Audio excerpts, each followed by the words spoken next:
Salut à tous et bienvenue sur Point de Mire, la chaîne YouTube qui garde toujours un œil sur les médias. Dans ce 8e numéro, nous allons nous demander si France Télévisions doit se réformer. C'est parti.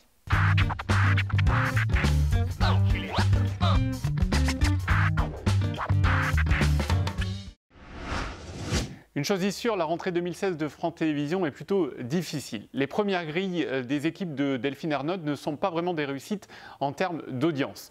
France 2 comme France 3 sont en baisse. Plus grave, France 2 se fait rejoindre petit à petit par M6. Finalement, la seule à surnager, c'est France 5. Autre contrariété pour la présidente de France Télévisions, un rapport de la Cour des comptes sur la gestion du groupe dévoilé en fin d'année dernière.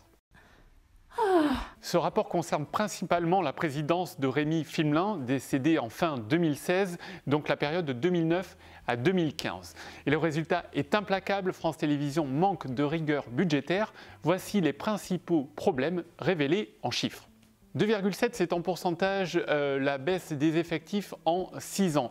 Un chiffre trop bas malgré 2 plans de départ successifs. Il reste toujours un trop grand nombre de salariés à France Télévisions. 3, il y a 3 fois plus de cadres chez France Télévisions que dans une entreprise du secteur privé.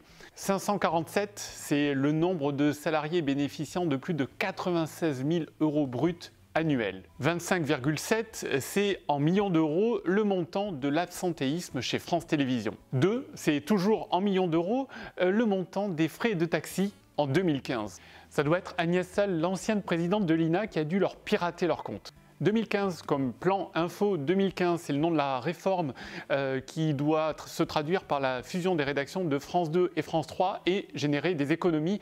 Mais pour le moment, ce plan n'a pas été mené à bien. D'après la Cour des comptes, la principale problématique, c'est une vision sur du moyen terme et pas sur du long terme.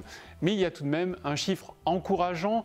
Le coût des grilles entre 2011 et 2015 a baissé de 5,1%.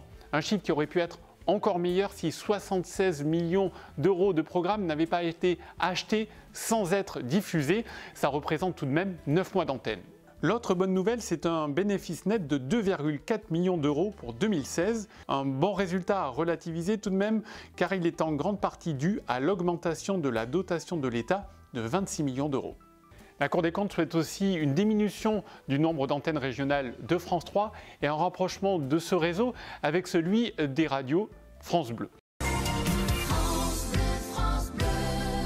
Une proposition qui s'inspire de la BBC, le service audiovisuel public anglais. En effet, en Angleterre, la BBC regroupe l'ensemble de l'audiovisuel public, radio et télévision. L'avenir de France Télévisions et de Radio France passera-t-il par une fusion? C'est en tout cas ce que préconisait un rapport parlementaire datant de 2015 et qui voyait un groupe audiovisuel public unique. D'après ce rapport, la création d'une BBC à la française engendrerait des économies sur du long terme grâce à une mutualisation de moyens, mais de fortes dépenses sur du court terme. Une idée pas très neuve puisqu'entre 1964 et 1974, l'ORTF, l'Office de radiodiffusion et télévision française, regroupait déjà l'audiovisuel public. Pour le moment, on est loin d'un groupe audiovisuel public unique, mais la mutualisation se met petit à petit en place. Et le meilleur exemple, c'est France Info, la chaîne d'info à continu dont vous entendez le générique signé Jean-Michel Jarre.